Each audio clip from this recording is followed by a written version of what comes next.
هذا رجل انصحوه بالزواج وتزوج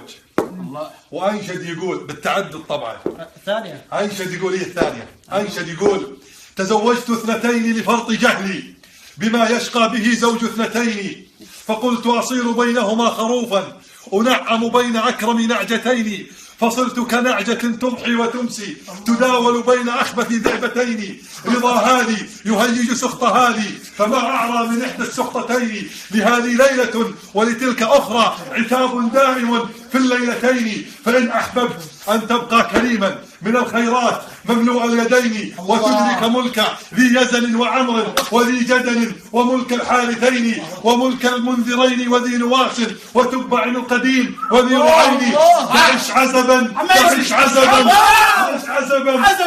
فإن لم تستطعه فضربا في عراض الجحفلين. هذا رجل عادت امرته من السفر، ولما شافها الشمس معثرة على خدها وكأنها من حرجة، فأنشد يقول: عاد الحبيب الذي أهوى من السفر والشمس قد أثرت في خده أثرا، فقلت يا عجبا الشمس في القمر والشمس لا ينبغي أن تدرك القمر.